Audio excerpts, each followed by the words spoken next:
कभी सोचा है कि आज से ठीक 100 साल बाद हम इंसान कैसे दिखेंगे? क्या हम वैसे ही होंगे जैसे आज हैं या फिर किसी साइंस फिक्शन फिल्म के किरदार जैसे बन जाएंगे? देखिए, ये सवाल अब सिर्फ कल्पना की बात नहीं रह गया है। ये विज्ञान, टेक्नोलॉजी और हमारे आने वाले कल से जुड़ा एक बहुत ही जरूरी सवाल है। तो चलिए, इस बड़े ही दिलचस्प सवाल की तह तक चलते हैं।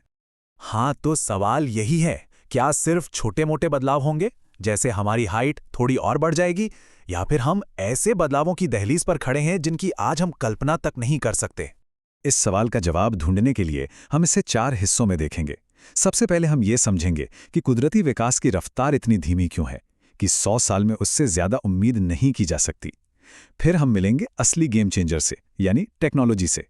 इसके बाद हम अपनी आदतों और नए माहौल के असर को जानेंगे। और आखिर में हम उस सबसे बड़े सवाल पर आएंगे कि क्या हमारा विकास अब हमारी अपनी मर्जी पर निर्भर करेगा। तो शुरुआत करते हैं सबसे पहले पॉइंट से। पारंपरिक सोच तो यही कहती है कि प्रकृति हमें धीरे धीरे बदलती है, जिसे हम इवोल्यूशन कहते हैं। पर सवाल यह है कि 100 साल के फ्रेम में ये रफ्तार असल में कितनी धीमी है। चलिए समझते हैं। जरा इस टाइमलाइन पर नजर डालिए, बात एकदम साफ हो जाएगी। शरीर में बड़े बदलाव, जैसे कोई नया अंग बनना, इसमें लाखों साल लग जाते हैं। किसी नए माहौल में ढलने के लिए हजारों साल लगते हैं। और इन सब के सामने हमारे 100 साल, वो तो बस एक पल की तरह है, पलक झपकने जितना समय। मतलब ये तो साफ है कि अगर हम सिर्फ कुदरत के भरोसे बैठे रहे तो अगले 100 सालों में हमारे शरीर में कोई बड़ा देखने लायक बदलाव नहीं आने वाला। हमारी बायोलॉजिकल घड़ी बहुत बहुत ही ज्यादा धीमी चलती है। तो फिर सवाल उठता है, अगर नेचर नहीं तो कौन हमारे भविष्य को आकार देगा? यहीं पर कहानी में आता है एक जबरदस्त ट्विस्ट, और इसका जवाब एक शब्द में है, टेक्नोलॉजी। और इसी के साथ हम साइंस फिक्शन जैसे लगने वाले एक दौर में दाखिल होते हैं। एक कॉन्सेप्ट है ट्रांसह्यूमनिज्म। इसका सीधा सा मतलब है कि अब हम कुदरत के नियमों के बंधक नहीं हैं।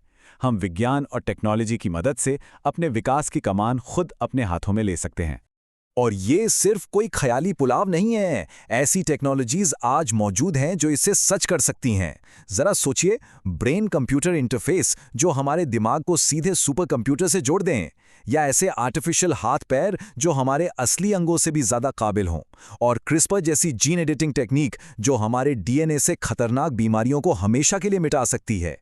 अच्छा, तो बड़ी बड़ी टेक्नोलॉजी की बात तो हो गई, पर कहानी यहीं खत्म नहीं होती। कुछ छोटे लेकिन बहुत जरूरी फैक्टर्स भी हैं जो हम पर असर डाल सकते हैं।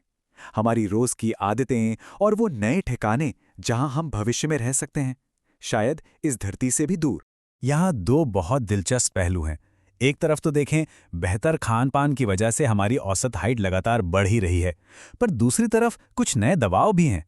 क्या घंटों स्क्रीन पर झुके रहने से हमारा पोस्चर हमेशा के लिए बदल जाएगा? और जरा सोचिए, अगर हम कभी मंगल ग्रह पर बस गए तो वहां की कम ग्रेविटी हमारे शरीर पर कैसा असर डालेगी? ये बदलाव शायद छोटे लगें, पर इनका असर बहुत गहरा हो सकता है। तो जब हम इन सब बातों को एक साथ जोड़कर देखते हैं तो एक बिल्कुल नई तस्वीर सामने आती है। एक ऐसी तस्वीर जो इंसान के विकास की पूरी कहानी को ही बदल देती है। और यही है इस पूरी बातचीत का निचोड़। भविष्य में हम कैसे दिखेंगे, ये फैसला अब कुदरत नहीं करेगी। इसके आर्किटेक्ट हम खुद होंगे, हमारे इनोवेशन, हमारी टेक्नोलॉजी और हमारे फैसले। और ये सिर्फ एक थ्योरी नहीं है, बल्कि दुनिया भर के एक्सपर्ट्स भी अब इसी नतीजे पर पहुंच रहे हैं। हम एक नए दौर में हैं, जहां विकास की कमान कुदरत के हाथों से निकलकर हमारे हाथों में आ रही है। और यहीं पर मैं एक बहुत बड़ा और जरूरी सवाल छोड़ना चाहूंगा। अगर हम सच में अपने विकास की दिशा खुद तय कर सकते हैं, तो ये फैसला लेगा कौन? कौन तय करेगा कि इंसान का भविष्य कैसा होना चाहिए? ये एक ऐसा सवाल है जिसका जवाब हम सभी को मिलकर खोजना होगा।